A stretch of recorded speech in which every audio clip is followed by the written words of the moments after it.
Tarde, otra vez tarde, llegan las medidas del COVID-19 a Cuba. ¿Cómo están amigos? Bienvenidos a Noticias Importantes. Comenzamos.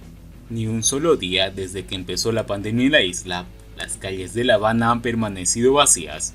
Las colas se han multiplicado en proporción al crecimiento del mercado en MLC. Con un pico sostenido ya de 1.000 pacientes positivos diarios, arrancó el mes de abril,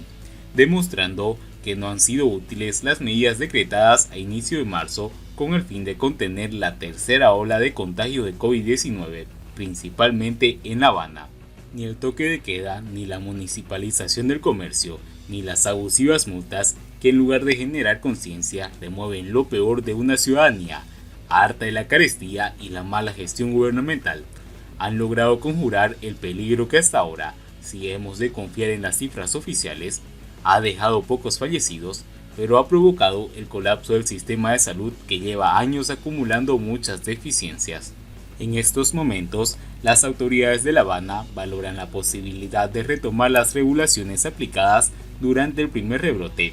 el cual incluía la interrupción del transporte público urbano, el cierre de los centros laborales no imprescindibles y la reducción del horario de trabajo en la red estatal de tiendas y el inicio del toque de queda desde las 7 p.m. Dichas medidas han sido solicitadas por un segmento importante de la población desde el pasado mes de febrero, cuando se hizo evidente la tendencia en el alza de los números de casos, tanto en la capital como en las provincias, que parecían hallarse ya bajo control.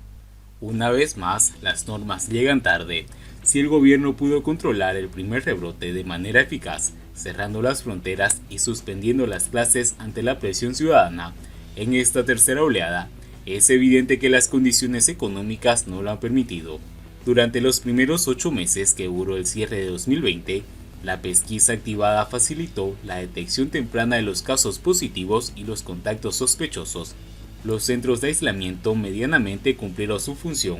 y el control de los focos y el evento epidemiológico estuvo acompañado en la mayoría de los casos por el apoyo comunitario de las personas de la salud. En julio de 2020, La Habana entró en la primera fase de recuperación, que muchos consideraron prematura y más generosa de lo que procedía y se aconsejaba, pues incluyó la apertura de playas, bares y centros nocturnos, donde las medidas de seguridad fueron olímpicamente ignoradas. Como consecuencia de la baja percepción del riesgo de la capital, tuvo un repunte de pacientes infectados, lo cual obligó a un segundo cierre durante el mes de septiembre, medida que asestó el golpe de gracia a muchos negocios privados y demostró que la débil economía nacional no podía continuar costeando al sistema de centros de aislamiento para los pacientes sospechosos de haber contraído COVID-19. Mientras el gobierno culpaba al pueblo por el rebrote y a los coleros por la escasez de productos de primera necesidad, muchos cubanos se quedaron sin empleo o fueron enviados a sus casas con un salario reducido al 60%, encontrando en el sistema de acaparamiento y reventa una forma de subsistir y proveer a los suyos. Ni un solo día desde que empezó la pandemia en la isla, las calles de La Habana han permanecido vacías. Las colas se han multiplicado en proporción al crecimiento del mercado en MLC, una actividad económica tan prioritaria para el gobierno que ha escapado a la municipalización del comercio y al desabastecimiento crónico que sufren las tiendas en moneda nacional. Cuando reabrieron las fronteras en los meses finales del año para poder recibir turistas y permitir el reingreso de los nacionales varados en otros países, La Habana había disminuido el número de positivos, pero muchos cubanos provenientes del exterior no cumplieron las normativas de permanecer aislados en sus domicilios hasta conocer los resultados del segundo PCR y así evitar propagar la enfermedad. Los esfuerzos de médicos y enfermeras del área de la salud para el control de los viajeros se revelaron ineficaces debido a la falta de recursos y organización, pero también por la indisciplina de los recién llegados. Mientras los turistas eran llevados a Los Cayos o a los aeropuertos de la isla, se aplicaba la tarifa de $30 por cada examen del PCR realizado. La red de tiendas en moneda nacional se quedaba vacía, desmintiendo a Alejandro Gil, ministro de Economía, quien aseguró que los establecimientos en MLC tenían como objetivo primordial recaudar fondos para sufragar la producción y la importación de bienes destinados al comercio en pesos cubanos. El año cerró con pronósticos desalentadores en los ámbitos financieros y episodios de represión, lo cual acentuaron el distanciamiento entre el pueblo y el gobierno. No obstante, el parte de cierre del 31 de diciembre arrojó una cifra relativamente baja de casos positivos de COVID-19 a nivel nacional, solo 169, de los cuales 38 radicaban en La Habana. En el primer trimestre de 2021, sin embargo, se registraron 65.128 nuevos casos, 6 veces más que el total acumulado entre marzo y diciembre de 2020, 12.125. El número de fallecidos se triplicó de 146 contabilizados hasta el 31 de diciembre a 429 en la noche del 31 de marzo.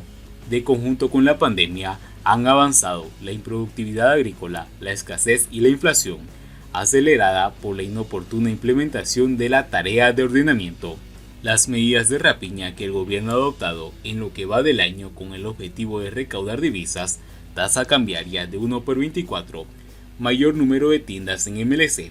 PCR en dólares y aislamiento en instalaciones hoteleras para los viajeros que puedan pagarlo, no ha sido suficiente para suplir la disminución del envío de remesas y mercancías, así como las afectaciones a la industria turística, que en 2020 se desplomó un 75%. El gobierno ha adoptado emprender acciones más radicales debido al impacto económico de un cierre total que tendría para los hogares, pero también a la inconveniencia de limitar las operaciones a la red en MLC, no solo porque supondría una merma considerable de los ingresos para la cúpula, sino porque ahí proceden casi todos los bienes que abastecen los mercados negros y del cual viven todos los cubanos en mayor o menor medida. Luego, no tendría sentido extremar restricciones si las tiendas en dólares continúan repletas de gente, ni exigir el distanciamiento social mientras el gobierno autoriza congas ideológicas y actos de repudio contra ciudadanos que se le oponen. El régimen ha perdido el respeto del pueblo en medio de una crisis sanitaria asignada, entre las calamidades, por el sempiterno voluntarismo político y la incapacidad de producir alimentos para eliminar de raíz el principal foco de contagio, las colas. La comida desaparece, pero no falta el ron en las tiendas y hasta han habilitado puntos de cervezas dispensadas supuestamente para llevar. Mientras tanto, algunos se pasan el vasito de plástico de boca en boca, propagando la nueva cepa sudafricana que abunda en la capital y que, según estudios de la Universidad de Maryland, tiene mayor cantidad de mutaciones que dificultarían su bloqueo con anticuerpos o vacunas, entre ellas la Soberana 02, la solución tardía si se considera el incremento exponencial de contagio en una población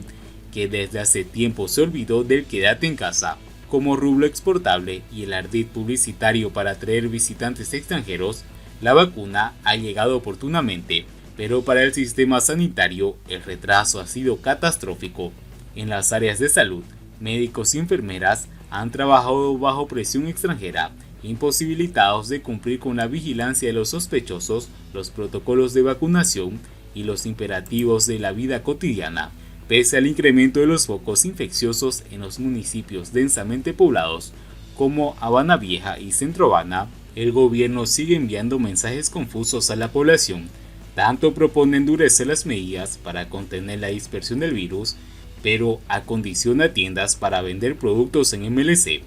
garantizando así la afluencia constante de personas en municipios surcados con las cintas amarillas de alerta epidemiológica. En las actuales circunstancias, aumentar las restricciones no serían de gran utilidad para frenar los contagios de COVID-19, pero el despliegue de fuerzas represivas, con el pretexto de asegurar que se cumplan, serviría al gobierno para lidiar con el único problema que le preocupa más que el coronavirus, una revuelta popular a gran escala. Lo demás es cuento de buena pipa. La comisión de científicos encargados de comprobar, a estas alturas, cuáles son las necesidades de los productores cubanos, cuentas bancarias en divisas perdidas, porque el gobierno carece de liquidez para devolver el dinero a sus legítimos dueños en otra moneda que no sea el devaluado Martí, candidatos vacunales, desarrollados a costa de dejar farmacias y centros de salud desabastecidos,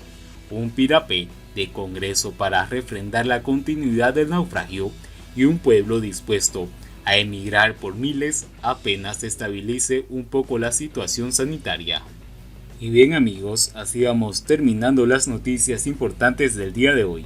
Espero que las noticias hayan sido de su agrado y no olviden que nos ayudarían mucho compartiendo las noticias y así poder informar a muchas más personas de la verdadera realidad en Cuba. Muchas gracias por seguirnos, no olviden suscribirse, nos vemos en el siguiente informe.